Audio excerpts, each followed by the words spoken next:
पत्रकारों और चैनल को भी मौका मिलेगा आपसे सवाल पूछने का। ये भारत जोड़ो यात्रा में 7वां प्रेस कॉन्फ्रेंस है राहुल जी का। कोई ओपनिंग स्टेटमेंट नहीं होगा, हम सीधे सवाल जवाब सेशन में जाएंगे। पहले दैनिक भास्कर से अमित मंडलोई।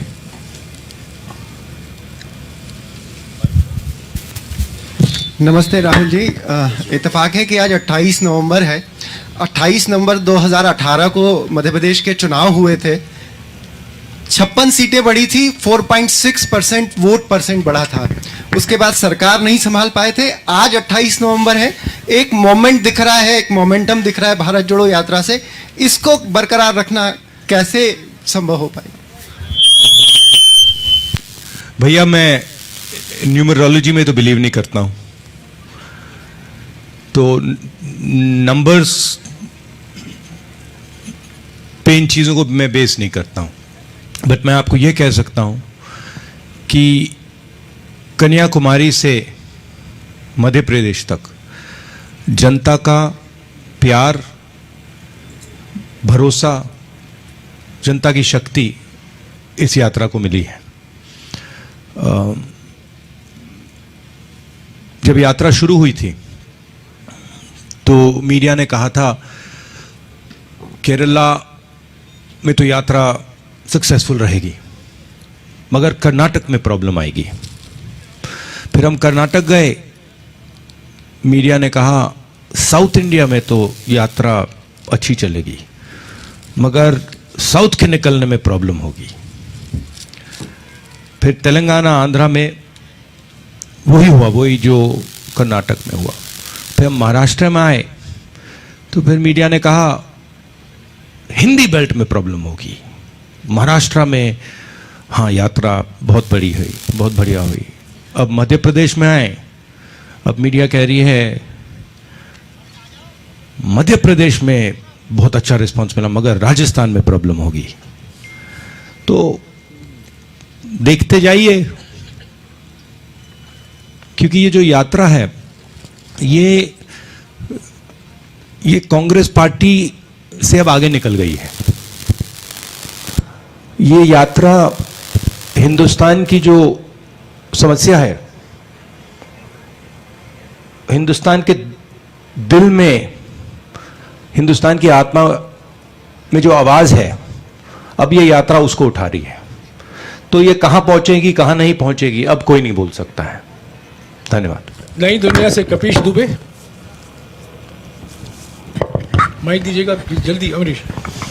अच्छा, इसमें दूसरी चीज बड़ी इंटरेस्टिंग है। मैं कह रहा हूं और मैं दोहराता जाता हूं कि इस यात्रा में किसी को थकान नहीं हो रही है, किसी को नहीं हो रही है। जो भी चल रहा है, नहीं अजीब सी, आपको अजीब नहीं लगता? तो अजीब सी बात है, इस यात्रा में जो भी चल रहा है, चाहे वो 10 किलोमीटर चल रहा है, 25 किलोमीटर चल रहा है, जो भी जितना भी चल रहा है, थकान किसी को नहीं हो रही है। आज एक लड़की आई मेरे पास और मुझे उसने कहा कि जैसे ही मैंने यात्रा शुरू की, पहले 15 मिनट मैंने सोचा मैं कैसे चल पाऊंगी, और 15-20 मिनट बाद जो भी मेरे माइंड में थकान थी, जो भी डर था, वो निकल गया। तो ये बड़ी इंटरेस्टिंग बात है। नई दुनिया से कपिश दुबे। राहुल जी नमस्कार। इसी महीने सुप्रीम कोर्ट का एक फैसला आया है ईडब्ल्यूएस आरक्षण को लेके। सुप्रीम कोर्ट का एक फैसला है ईडब्ल्यूएस आरक्षण को लेके, जिसमें जो गरीब सवर्ण हैं जिन्हें ईडब्ल्यूएस के तहत आरक्षण दिया जाता है, उसको आगे बढ़ाने पर सहमति दी गई थी। लेकिन कांग्रेस के ही एक नेता हैं जिन्होंने इसके अगेंस्ट में पुनर्विचार याचिका दायर की है। तो आप इस यात्रा में सभी वर्गों को जोड़ने और सभी को समान अधिकार देने की बात कर रहे हैं, तो इस फैसले को लेके आपके क्या विचार हैं? देखिए, मैं इस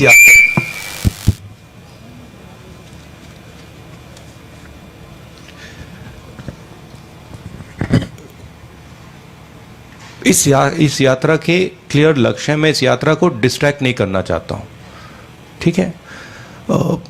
इस यात्रा के पीछे सोच है, सबसे पहले जो हिंदुस्तान में नफरत, हिंसा और डर फैलाया जा रहा है, उसके सामने खड़े होना। और इसका इसका सेंट्रल आइडिया कि जनता की आवाज जो है उसको सुनना सबसे जरूरी चीज है।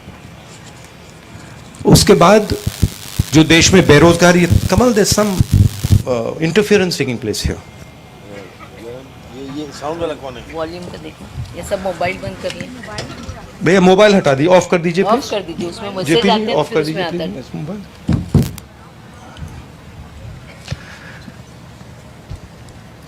और ये यात्रा बेरोजगारी के खिलाफ और जो महंगाई बढ़ रही है उसके खिलाफ।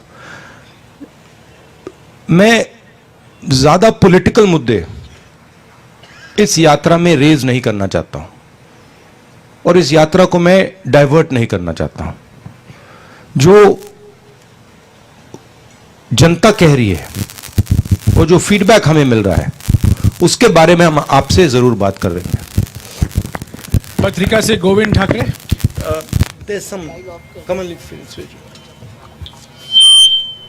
नमस्ते राहुल जी। मेरा सवाल आपकी यात्रा से ही जुड़ा हुआ है। भैया फोन ऑफ कर दीजिए प्लीज, आपका भी वही कर रहा है।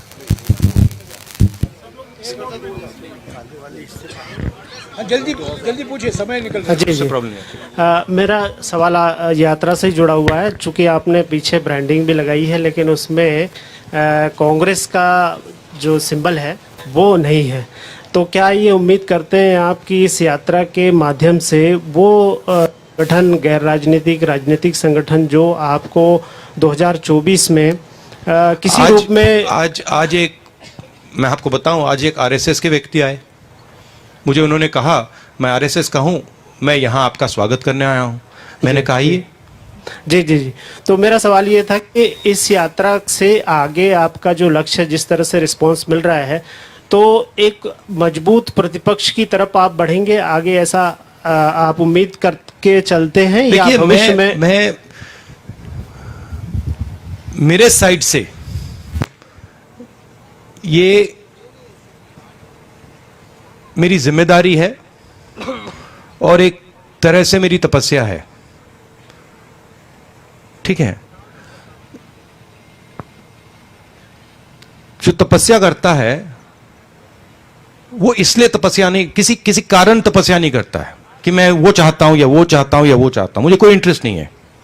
मुझे लगा कि इस देश में जो नफरत और हिंसा फैलाई जा रही है वो इस देश के लिए खतरनाक है, इस देश को नुकसान पहुंचाएगी। और मैंने सोचा कि मेरी जिम्मेदारी क्या है, और मेरे दिमाग में आया कि मेरी जिम्मेदारी है कि मैं इस नफरत के खिलाफ, हिंसा के खिलाफ, डर के खिलाफ कुछ करूं। और ये जो आप देख रहे हैं, ये जो भारत जोड़ो यात्रा है वो ये है। और ये भावना सिर्फ मेरे में नहीं है, ये भावना बहुत सारे लोगों में है, कांग्रेसियों में है, नॉन कांग्रेसियों में है और बीजेपी के लोगों में भी है। बहुत सारे बीजेपी के लोग भी सोचते हैं कि जो देश में हो रहा है वो सही नहीं है। मीडिया के साथ जो हो रहा है, इंस्टीट्यूशंस के साथ जो हो रहा है, और जनता के साथ, गरीबों के साथ, किसानों के साथ, मजदूरों के साथ जो हो रहा है, जो कॉन्सेंट्रेशन ऑफ वेल्थ हो रहा है, भयंकर कॉन्सेंट्रेशन ऑफ वेल्थ हो रहा है, इसके खिलाफ बहुत सारे लोग हैं।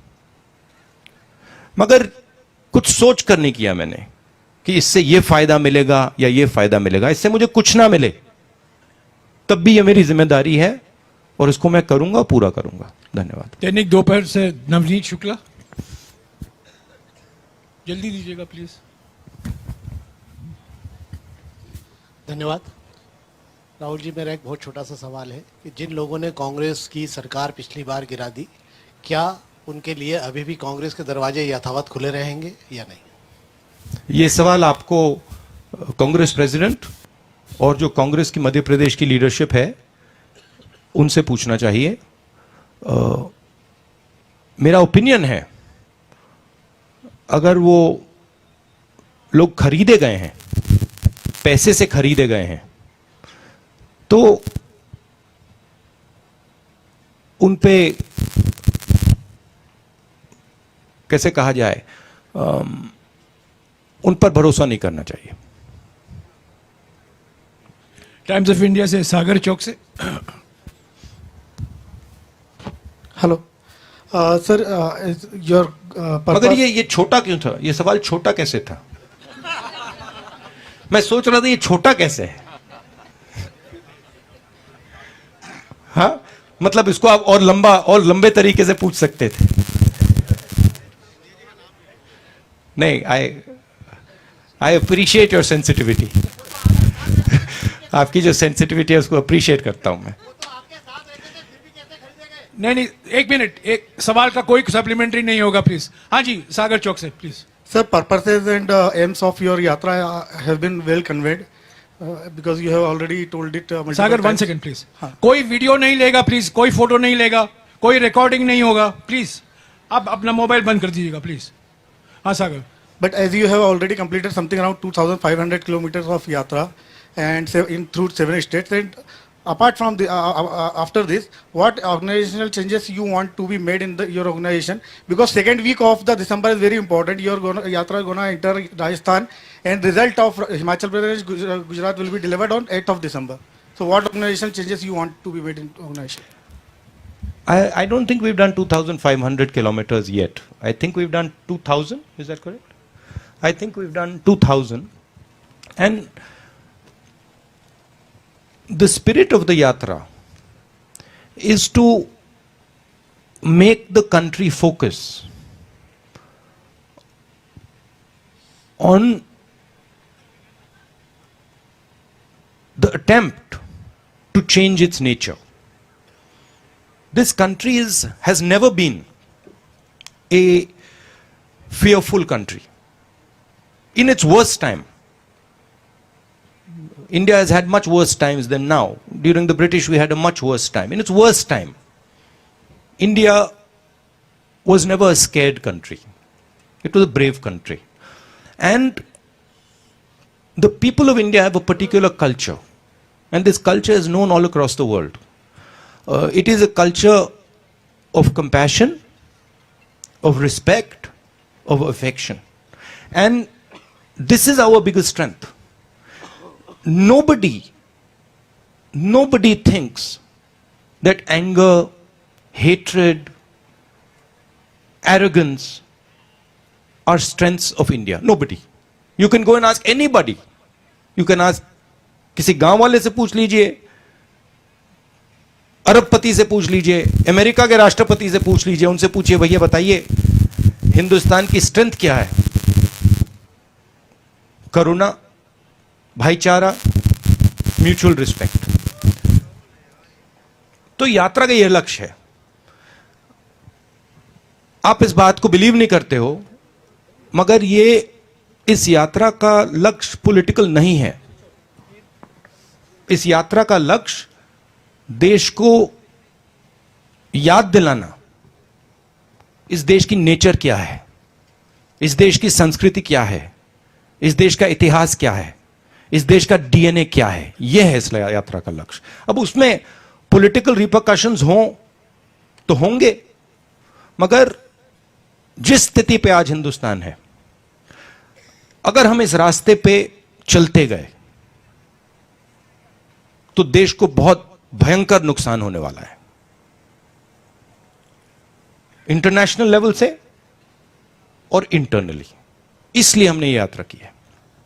आईबीसी से Vatsal Srivastava, please please, no I have explain to you. नहीं, what, repeat it please. IBC से विशाल श्रीवास्तव चलने के बाद क्या organisational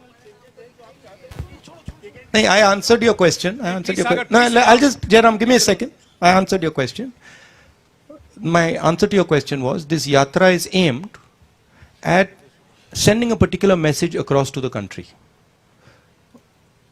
I am not thinking about anything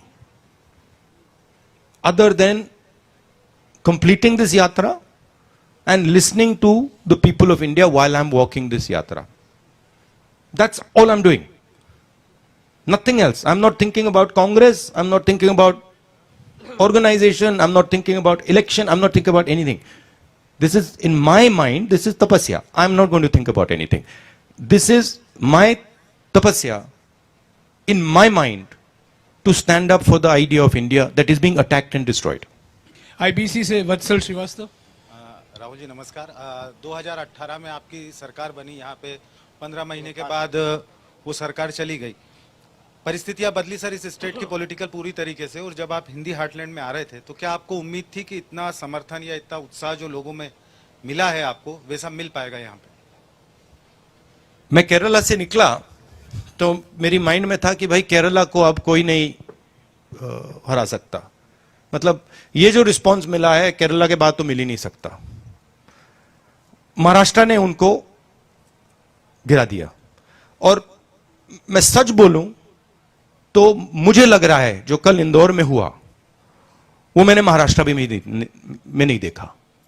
तो मुझे लग रहा है कि जो पब्लिक रिस्पांस मध्य प्रदेश में है वो बाकी स्टेटों से आगे है, ये मेरी फीलिंग है। और मध्य प्रदेश के लोगों के दिमाग में, माइंड में ये यात्रा बहुत गहरी घुस गई है। डिजियाना, एक मिनट, नहीं प्लीज, मैंने आपको बार बार समझाया, नो सप्लीमेंट्री। डिजियाना से अरविंद तिवारी, जल्दी बोलिए। नहीं प्लीज बैठिए, प्लीज। राहुल जी मैं आपसे गुजारिश करूंगा प्लीज सप्लीमेंट्री मत लीजिएगा। ओके। अरविंद तिवारी।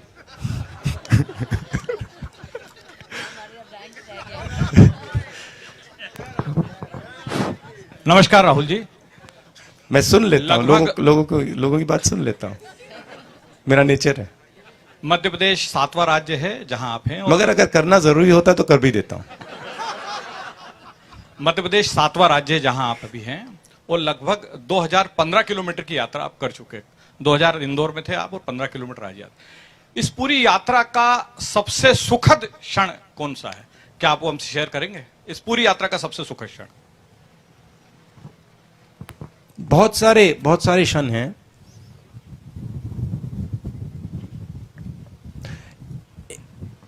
एक नहीं कह सकता हूं।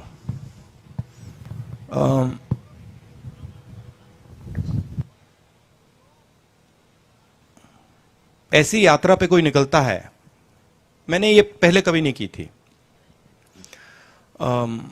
छोटा काम नहीं है, तो पहले निकलते हैं, पहले 5-10 दिन बाद पता लगता है कि भाई 3700 किलोमीटर चलने हैं। बीच में मेरे घुटने में दर्द होना शुरू हो गया। मेरी पुरानी इंजरी थी, पहले ठीक हो गई थी, वो थोड़ी डिस्टर्ब हो गई, तो काफी मुझ में डिस्कम्फर्ट था, डर था कि भाई ये चल पाऊंगा या नहीं। और फिर आस्ते आस्ते उस डर का सामना किया कि भाई चलना पड़ेगा, सवाल ही नहीं उठता। तो वैसे क्षण अच्छे होते हैं कि आपको कोई चीज डिस्टर्ब कर रही है और आपने उसको आप अडेप्ट कर गए, तो अच्छा लगता है। एक बार मैं ये नहीं कहूंगा कि ये सबसे अच्छा क्षण था, क्योंकि बहुत सारे थे, मगर जब आपने सवाल पूछा वो ये क्षण याद आया कि मेरे पैर में काफी दर्द, घुटने में काफी दर्द हो रहा था, मैं चल रहा था और बहुत सारे लोग मेरे से बात कर रहे थे। धक्का लगता है, ऐसे धक्का लगता है, तो जब धक्का लगता है तो चोट लगती है। तो मैं कहता रहता हूं थोड़ा आप साइड में चलिए, मतलब ऐसे कहता हूं। ज्यादातर लोग मानते नहीं हैं, बट मैं कहता रहता हूं।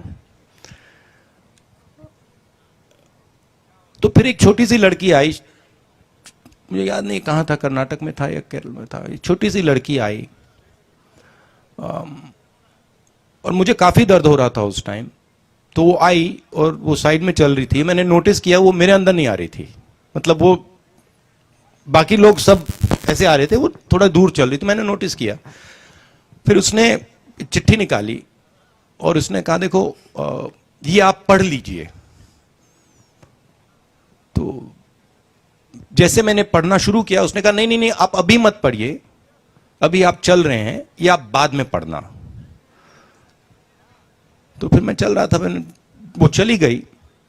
फिर मैंने वो चिट्ठी, थोड़ी देर बाद मैंने सोचा देखो मैं देख ही लेता हूं क्या है इसमें। क्योंकि जिस भावना से उसने मुझे बोला, छोटी सी लड़की थी, शायद 6 साल की 7 साल की लड़की, जिस भावना से उसने मुझे बोला, मुझे अच्छा लगा कि ये इसमें कुछ है।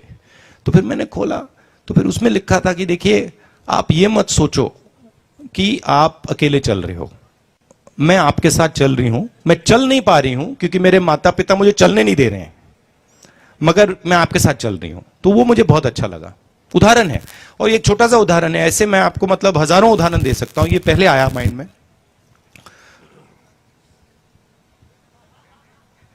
राहुल जी, अलग से उदाहरण बाद में दीजिएगा क्योंकि 10 मिनट बाकी यस है। Yes yes yes. Madhya Pradesh news से महेंद्र संगेरा। राहुल जी, इसके बारे में एक किताब लिखेंगे, सब उदाहरण नहीं, मैं आपको बड़ी इंटरेस्टिंग बात बताता हूं। जैसे यात्रा में क्या क्या हो रहा है, मैं 2-3 चीजें आपको बताता हूं, जयराम जी आपकी परमिशन से। तो एक तो चल रहे हैं, और जैसे मैंने आपको कहा, किसी का दर्द होता है तो उसका सामना करना पड़ता है। दूसरी बड़ी इंटरेस्टिंग बात होती है कि पेशेंस जो होती है वो ड्रामेटिकली इंक्रीज हो रही है। कि अगर मैं पहले 1-2 घंटे में इरिटेट हो जाता था, अब मैं 8 घंटे में इरिटेट नहीं होता हूं। नहीं, आप हंस रहे हो, मगर ये बहुत बड़ी इंटरेस्टिंग चीज है। क्योंकि अब मुझे यहां धक्का लग जाए, पीछे से खींच लिया, मुझे कुछ फर्क नहीं पड़ता। तो ये दूसरी बड़ी इंटरेस्टिंग चीज है कि जो पेशेंस है वो बढ़ रही है। और तीसरी बात है कि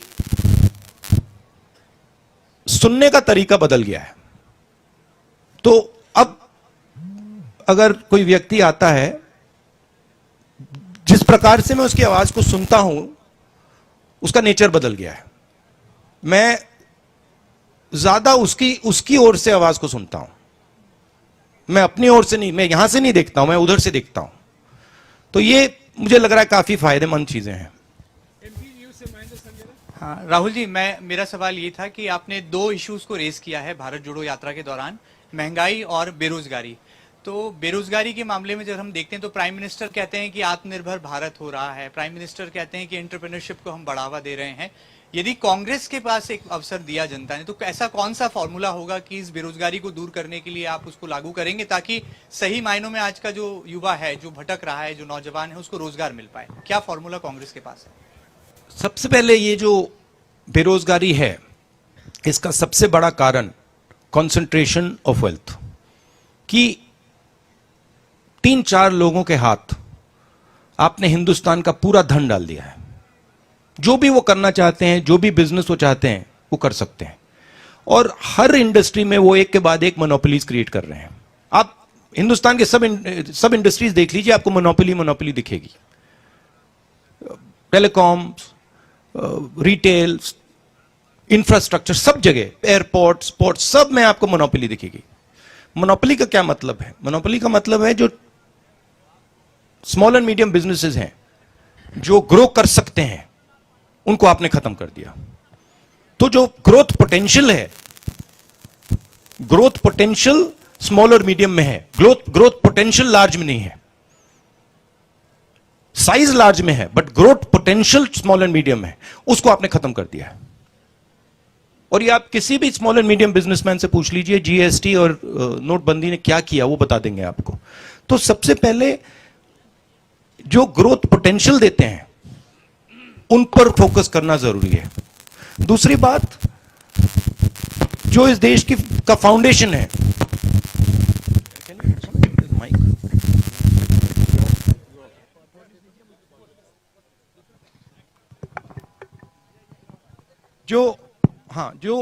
जो इस देश की नींव है, जो किसान हैं, उनको बिल्कुल छोड़ दिया है। उनको कोई सपोर्ट ही नहीं दे रहे हैं। वो दिन भर चिल्ला रहे हैं, उनको बीमा का पैसा नहीं मिलता, उनको सही दाम नहीं मिलता, उनको खाद की प्राइसेस बढ़ती जा रही है, खाद मिलता भी नहीं है। तो ये जो बेसिक स्ट्रक्चर है, इसको डेवलप करना और इसकी रक्षा करना।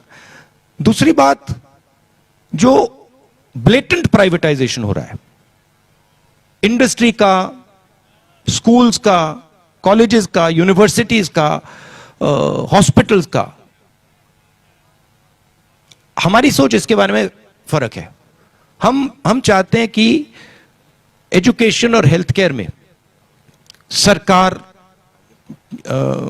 भाग ले, कि ये सरकार की जिम्मेदारी है, ये किसी मतलब बिजनेसमैन की जिम्मेदारी नहीं है। वो जरूर अगर करना चाहे कर सकते हैं, बट जो मेन एजुकेशन का सिस्टम हो, जो मेन हेल्थ केयर का सिस्टम हो, उसमें सरकार जनता की मदद करे, सरकार जनता को सपोर्ट करे, इसका मतलब उसमें ज्यादा पैसा डाले। ठीक है, तो ये बेसिक फर्क है। बट मेन फर्क, हिंदुस्तान को चलाना एक डायनामिक काम है, और उसमें सबसे जरूरी काम जनता के दिल में क्या है, चाहती क्या है, उस आवाज को सुनना। तो आप अगर जनता की आवाज को सुनोगे तो आपको इंडिकेशन मिल जाएगा। जैसे मुझे याद है यूपीए की सरकार थी, हमने मनरेगा किया और मजदूरों की मदद की, और 1-2 साल बाद हमारे पास किसान आए और उन्होंने बहुत अच्छी तरह हमें समझाया कि देखिए, आपने मजदूरों की मदद की,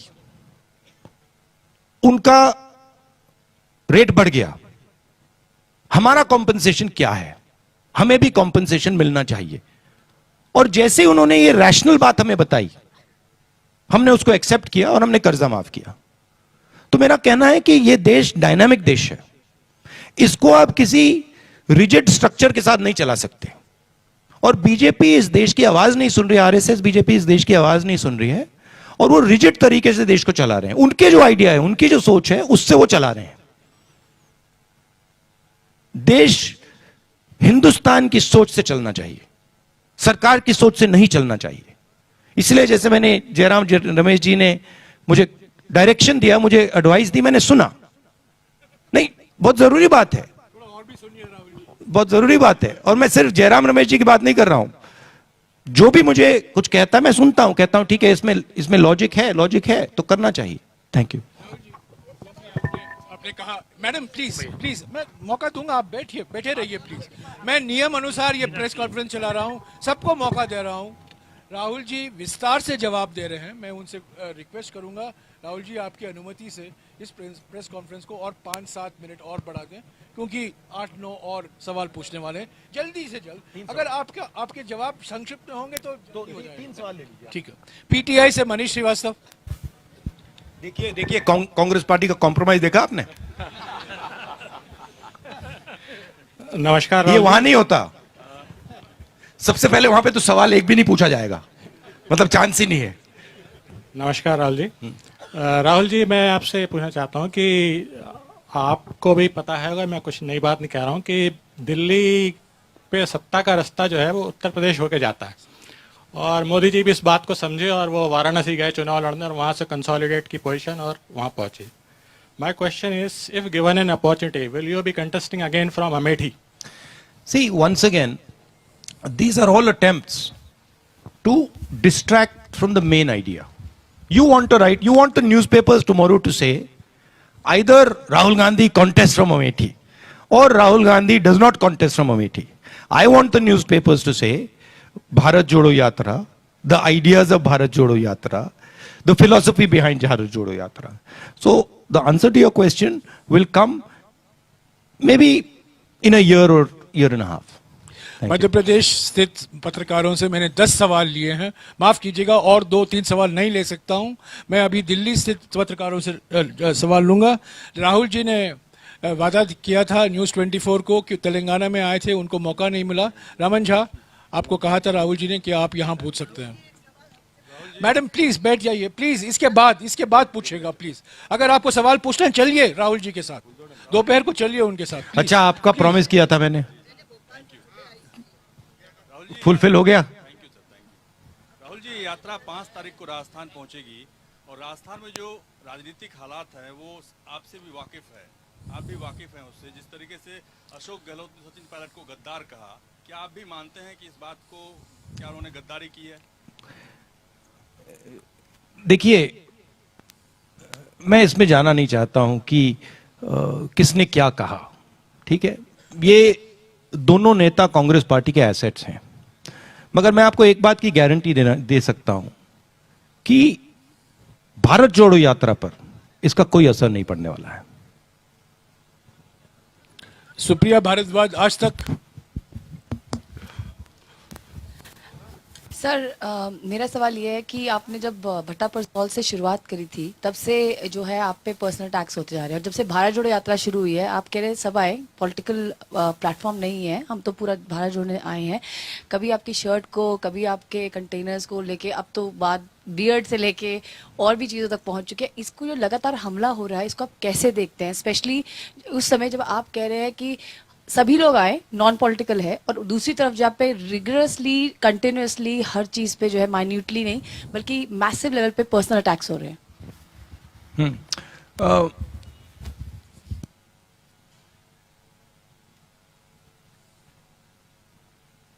बीजेपी की प्रॉब्लम क्या है मैं आपको बता देता हूं। प्रॉब्लम यह है, और इस यात्रा ने इसको मैं कह सकता हूं छोटी तरीके से दिखाया है, बड़ी तरीके से नहीं दिखाया, छोटी तरीके से दिखाया, क्योंकि मैंने शुरुआत की है। बीजेपी का प्रॉब्लम है कि उन्होंने हजारों करोड़ रुपए मेरी इमेज को खराब करने में लगा दिए हैं, और मेरी एक यहां पे उन्होंने इमेज बना दी है। अब लोग सोचते हैं कि ये मेरे लिए नुकसानदायक है, मगर एक्चुअली ये मेरे लिए फायदेमंद है। क्यों? क्योंकि सच्चाई मेरे हाथ में है, और सच्चाई को छुपाया नहीं जा सकता है। तो जितना पैसा ये मेरी इमेज को खराब करने में डालेंगे, उतनी शक्ति वो मुझे दे रहे हैं, उतना मैन्यूवरिंग रूम वो मुझे दे रहे हैं। आप देखना, क्योंकि सच्चाई को छुपाया नहीं जा सकता, दबाया नहीं जा सकता है। और जहां तक पर्सनल टैक्स की बात है, पर्सनल अटैक्स इसलिए आते हैं क्योंकि व्यक्ति राजनीतिक पोजीशन लेता है। अगर आप बड़ी शक्तियों से लड़ोगे तो पर्सनल अटैक आएगा। अगर आप किसी शक्ति से लड़ नहीं रहे हो, अगर आप ऐसी फ्लोट कर रहे हो, तो पर्सनल अटैक नहीं आएगा। तो मैं जानता हूं जब मेरे पर पर्सनल अटैक आता है तो मैं सही काम कर रहा हूं, मैं सही डायरेक्शन पे चल रहा हूं। तो एक तरीके से ये जो पर्सनल अटैक होती है, ये जो पैसा बीजेपी मेरे इमेज को खराब करने में डालती है, ये एक प्रकार से मेरा गुरु है। ये मुझे सिखाता है कि भैया इधर जाना है, इधर नहीं जाना, उधर जाना है। क्योंकि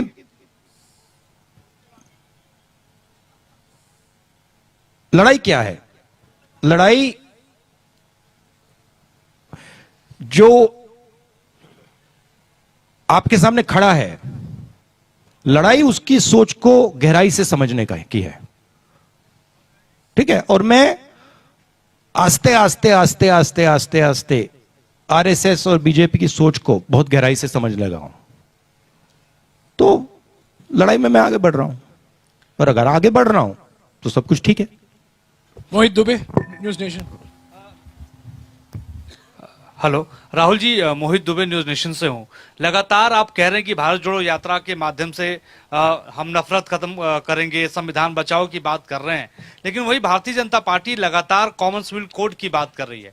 आप कह रहे हैं कि हम एकता की बात कर रहे हैं, अनेकता की बात कर रहे हैं। वो कॉमनवेल्थ कोड गुजरात विधानसभा चुनाव में लेकर आ रहे हैं, इससे पहले उत्तराखंड विधानसभा चुनाव में लेकर आए। कितना बड़ा असर पड़ेगा आने वाले वक्त में? उनको जो करना है उनको करना है, हमें जो करना है हमें करना है। हमारा डायरेक्शन क्लियर है, उनका डायरेक्शन क्लियर है।